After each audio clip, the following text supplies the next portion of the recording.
Hey, what's going on, guys? It's Sam here again from the TNR channel, and today, guys, as I did the first Transformers review yesterday, guys, I decided I was going to do the second one. So I did the intro to the whole series in the first video yesterday, so you can just go check that out on the channel elsewhere.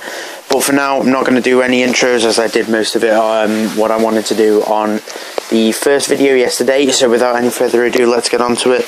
The film I'm going to be reviewing is the second film in the Micheal Bay's Transformers series, which is Transformers 2 Revenge of the Fallen.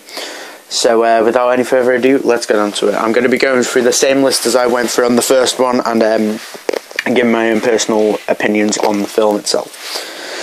Alright, so first the plot. Now, the plot in the first Transformers is quite like, in the first Transformers the plot's like a bit, you know, it's just basically introducing the Transformers, but in the second one it obviously has to change a lot.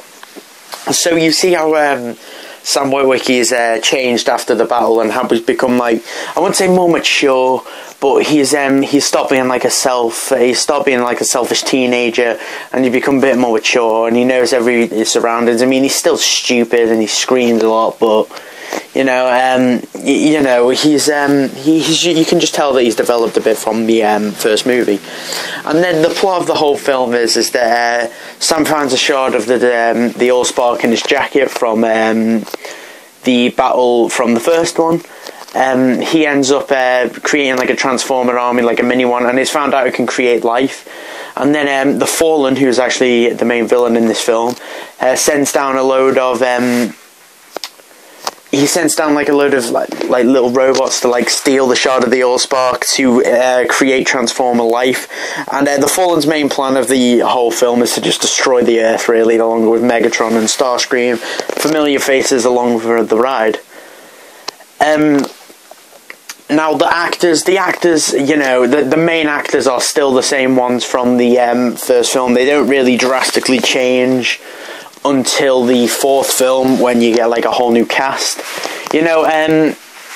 Yeah, so there's not really much to talk about in general of the actors. If you the actors are pretty much the same as yesterday. So Sam Witwicky, still like the cheesy funny guy, just a bit more matured up, and Michaela, Megan Fox, not great again. And yeah, so that's pretty much the actors. Now the characters. Now, guys, the characters, in my opinion, basically most of the main Autobots stay the same. So you've still got Optimus Prime, Ratchet, Bumblebee, Ironhide. You've still got like some of the main ones from the fourth one, but you've also got some new faces. Like one of the newest ones is Sideways. He is Sideswipe. He's the new Autobot of the team. And you've also got Jetfire, who is like, he's basically represented as an old man robot, you know, always talking about his experiences of the past war and how he knows everything about life, and how all the people should look up to him because of what he's done. You know, he's just represented as an old man, really, throughout this film. And he's a really funny character. He made me laugh on multiple occasions. I thought Jetfire's character was really good and really witty and funny. And adapting to Earth again with him was funny, because he just thought he was above everybody else, and he thought he was in like the same fighting shit that he used to be in.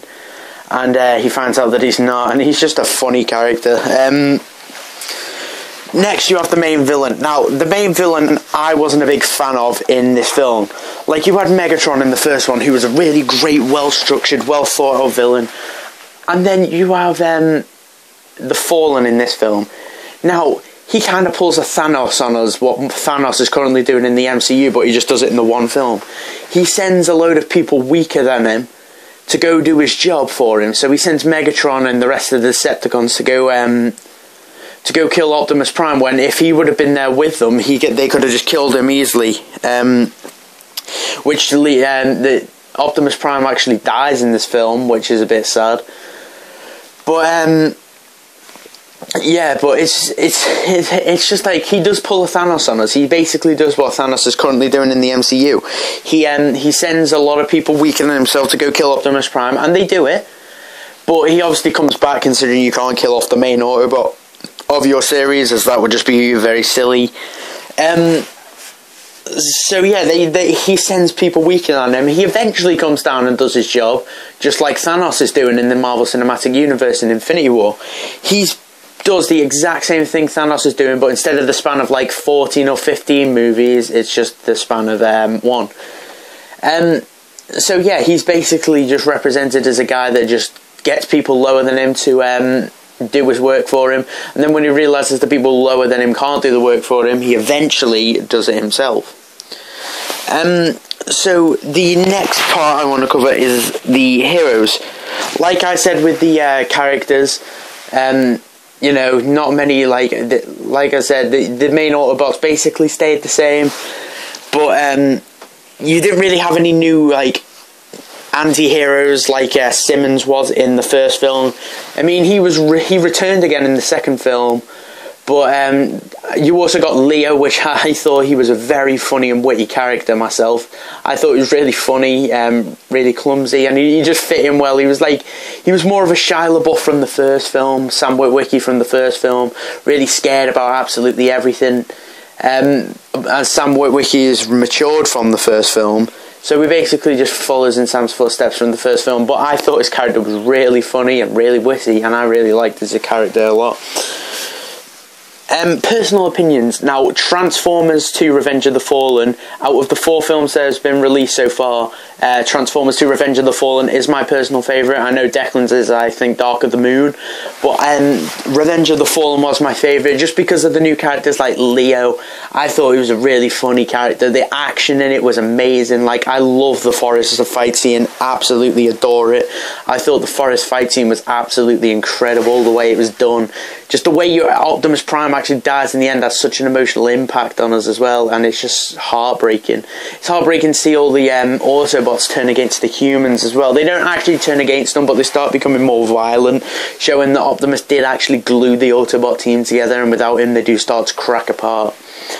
I also enjoyed the acting a lot better in this film. I know Shia LaBeouf is supposed to be considered one of those actors that you're not supposed to take seriously, but I think he managed to take on his serious role in this film that he couldn't do in the first film.